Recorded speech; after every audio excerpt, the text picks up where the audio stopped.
नमस्कार दोस्तों। वैसे तो वासुदेव श्री कृष्ण राधा रानी से प्रेम करते थे, परंतु उनकी शादी रुक्मणी से हो गई थी और राधा रानी उनकी प्रेमिका के रूप में संसार में जानी जाने लगी। वहीं उनकी पत्नियों को लेकर यह भी कहा जाता है कि उनकी 16,108 पत्नियां थीं। क्या यह सत्य है? इस विषय में कई कथाएं प्रचलित हैं, तो आइए जानते हैं उनकी 16,108 पत्नियों का रहस्य क्या है। ये सत्य है कि श्री कृष्ण की 16,108 रानियां थीं, मगर सोचने वाली बात है कि इतनी सारी रानियां कैसे? इसके पीछे एक विशेष कहानी है, जिसे कई लोगों ने अपनी मान्यताओं के अनुसार कई रूप दिए हैं। इनमें से जो कथा सत्य के सबसे निकट मानी जाती है, वो भगवत पुराण के 59वें अध्याय में दी गई है।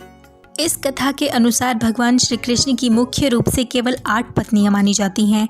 इनमें रुक्मणी, जामवंती, सत्यभामा, कालिंदी, मित्रबिंदा, सत्या, भद्रा और देवी लक्ष्मणा शामिल हैं। इन सभी से श्री कृष्ण का विवाह परिस्थितियों की मांग की वजह से हुआ था। द्वारकाधीश इन सभी के साथ द्वारका नगरी में रहते थे। एक दिन स्वर्गलोक के राजा देवराज इंद्र ने श्री कृष्ण के पास आकर उनसे प्रार्थना की और उनको बताया कि दैत्यराज भूमासुर के अत्याचार से देवतागण त्राही त्राही कर रहे हैं। इंद्र ने बताया कि भूमासुर ने पृथ्वी के कई राजाओं और आम जनों की अति सुंदर कन्याओं का हरण कर उन्हें अपने यहाँ बंदी गृह में डाल दिया है। भौमासुर बहुत ही क्रूर था। उसकी करतूतों के कारण उसे नरकासुर भी कहा जाने लगा। भौमासुर ऐसा इसलिए कर रहा था क्योंकि उसको श्राप मिला था कि उसकी मृत्यु किसी नारी के हाथों ही होगी। इसलिए श्री कृष्ण ने अपनी पत्नी देवी सत्यभामा के साथ उस असुर को मारने के लिए प्रस्थान किया।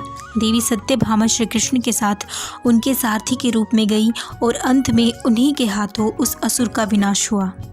उस दैत्य ने अपने बंदी गृह में कुछ 16,100 कन्याओं को बंदी बना रखा था।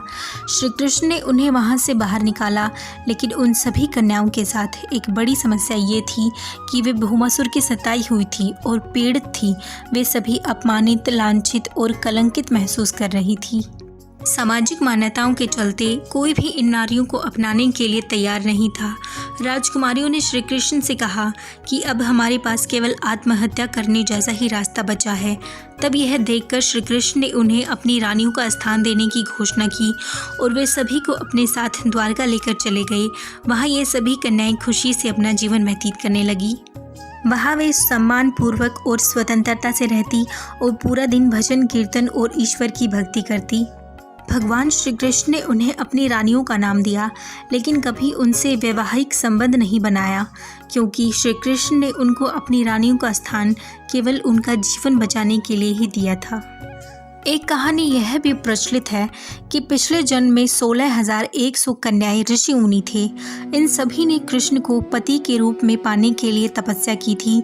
अगले जन्म में इन ऋषि मुनियों ने कन्या के रूप में जन्म लिया और कृष्ण ने इन्हें अपनी पत्नी बनाकर इनकी मनोकामना पूर्ण की। तो ये था भगवान श्री कृष्ण की 16,108 रानियों का सच।